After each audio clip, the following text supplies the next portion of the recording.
Hello বন্ধুরা, মৈনাক চলে এলাম নতুন একটা ভিডিওতে। আজকে এই ভিডিওতে জি বাংলার জনপ্রিয় ধারাবাহিক চিরদিনই তুমি যে আমার নিয়ে কথা হবে এবং এই ধারাবাহিকটাকে নিয়ে আমার বেশ কিছু মন্তব্য রয়েছে এবং শুধুমাত্র আমার মন্তব্য আমি বলবো না, বিভিন্ন জায়গাতে দেখছি অডিয়েন্স রীতিমতো এই ধারাবাহিকটাকে নিয়ে একটা দুটো বিভিন্ন মন্তব্য করেই যাচ্ছে, কিন্তু তাদের মন্তব্যগুলো কিন্তু পুরোপুরি উড়িয়ে দেওয়া যায় না যে তারা প্রত্যেকে ভুলভাল কথা বলছে। একেবারেই সেটা না, আমার নিজেরও কিন্তু এই সেম কথাগুলোই বারবার মনে হয়েছে।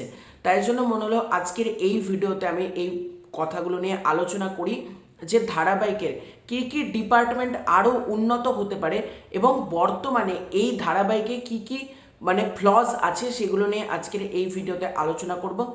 সবার ফার্স্টে তোমাদেরকে অনুরোধ করব, তোমাদের যদি মনে হয় যে আমার কথার সাথে একমত, অবশ্যই কিন্তু তাহলে কমেন্ট করে জানিও।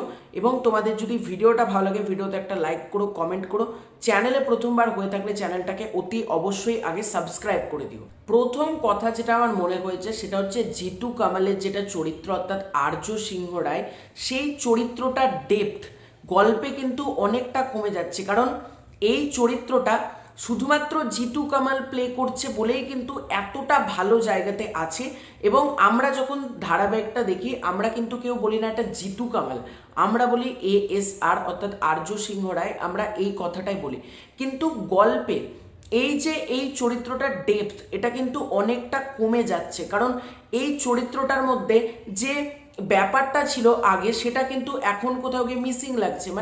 সেই দৃঢ়তা, সেই চোখ মুখের যেটা হাবভাব, সেই ডায়লগ, সেই ব্যাপারটা কিন্তু আর আসছে না। আর এরকমভাবে চলতে থাকলে এই চরিত্রটার যে একটা আলাদা করে সিগনেচার, সেটা কিন্তু মনে হচ্ছে আমার ধীরে ধীরে পড়ছে।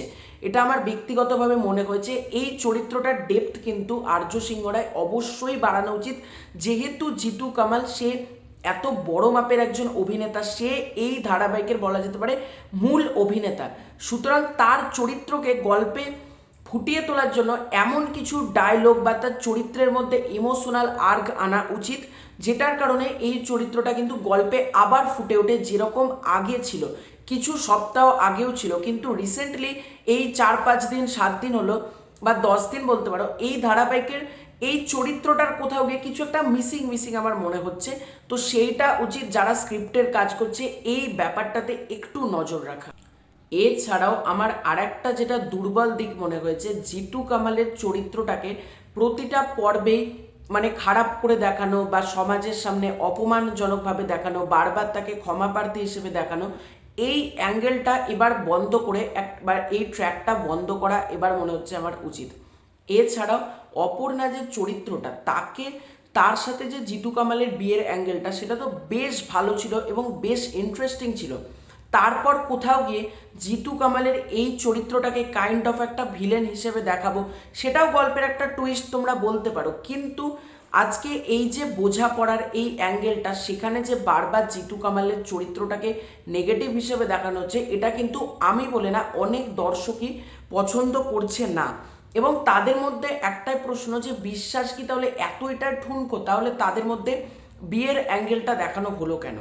এইটা অনেকের মাথায় কিন্তু এই কথাটাই আসছে।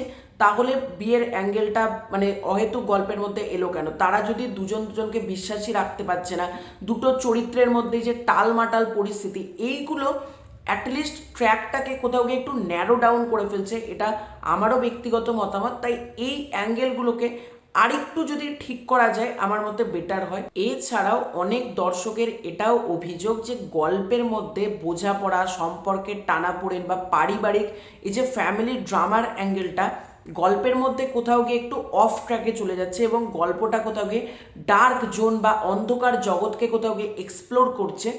এই দিকগুলো বন্ধ করে আবারও যদি ফ্যামিলি ড্রামা এবং বোঝাপড়া, এই যে দুটো চরিত্রের মধ্যে খুনসুটি, এই ব্যাপারগুলো যদি আবারও আনা যায়, তাহলে অডিয়েন্স রিটেনশন অনেক বাড়তে পারে। আমি এইগুলো ফেসবুকে বিভিন্ন জায়গা থেকে দেখছি, এই জন্যই কিন্তু আমি বলছি, ঠিক আছে, যে এই দিকগুলো মেকার্সদেরকে কিন্তু তুলে ধরা উচিত। যখন এতগুলো অডিয়েন্স এইরকম ডিমান্ড করছে, নিশ্চয়ই তার পিছনে কোনো না কোনো কারণ আছে। এছাড়াও সন্তু এবং রুম্পা, এই দুটো চরিত্রকে শুধুমাত্র কি টিআরপির জন্যই আনা হয়েছে, এটা দর্শকদের মধ্যে আর একটা প্রশ্ন।